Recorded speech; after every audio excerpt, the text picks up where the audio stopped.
ഒരു ദിവസം ഒരു വാക്ക് ഇന്നത്തെ വാക്ക് പിടിച്ചോ സംഹാവ് എന്ന് പറഞ്ഞാൽ നമ്മൾ എപ്പോഴും ഉപയോഗിക്കുന്നതാണ് എങ്ങനെയൊക്കെയോ. നമ്മൾ പറയില്ലേ ഇപ്പോൾ എങ്ങനെയൊക്കെയോ ഞാൻ കുറച്ച് പൈസ അറേഞ്ച് ചെയ്തു അല്ലേ, അതേപോലെ ഞാൻ എങ്ങനെയൊക്കെയോ അവനെ പറഞ്ഞ് മനസ്സിലാക്കി. അപ്പോൾ എങ്ങനെയൊക്കെയോ എന്നതിനാണ് സംഹാവ്. ഓക്കെ, അപ്പോൾ ഒരു എക്സാമ്പിൾ പറയാം. ഇപ്പോൾ ഞാൻ എങ്ങനെയൊക്കെയോ കുറച്ച് പൈസ അറേഞ്ച് ചെയ്തു, I somehow arrange some money. Okay, അതുപോലെ തന്നെ ഞാൻ എങ്ങനെയൊക്കെയോ അവന് കൺവിൻസ് ചെയ്തു, മീൻസ് പറഞ്ഞ് സമ്മതിച്ചു, ഐ സംഹാവ് കൺവിൻസ്ഡ് ഹിം. ഈസി അല്ലേ. പിന്നെ അവക്ക് എങ്ങനെയൊക്കെയോ ഒരു ജോബ് കിട്ടി, ഷീ സംഹാവ് ഗോട്ട് എ ജോബ്. അതുപോലെ തന്നെ അവർ എങ്ങനെയൊക്കെ ലോൺ തിരിച്ചടച്ചു. ലോൺ തിരിച്ചടക്കുന്നതിനെ റീപേ എന്ന് പറയാം. അപ്പൊ തിരിച്ചടച്ചു എന്ന് പറയുമ്പോൾ റീപെയ്ഡ്. അപ്പൊ ദേ സംഹാവ് റീപെയ്ഡ് ദ ലോൺ. ഈസി അല്ലേ. അങ്ങനെയാണെങ്കിൽ ഞാൻ നിങ്ങൾക്ക് ഒരു ടാസ്ക് തരാണ്.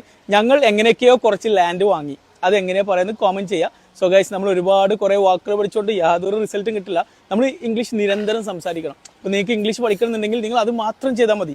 നിങ്ങൾക്ക് ഇംഗ്ലീഷ് സംസാരിക്കാൻ ഒരു ഫ്രണ്ട് ഇല്ലെങ്കിൽ ഒരു പ്രശ്നമില്ല, ഞങ്ങൾ നിങ്ങൾക്ക് ഒരു ഫ്രണ്ടിനെ തരാം. അപ്പോൾ ദിവസവും നിങ്ങൾ അവരെ ഒരു അരമണിക്കൂർ ഫോൺ ചെയ്യുക.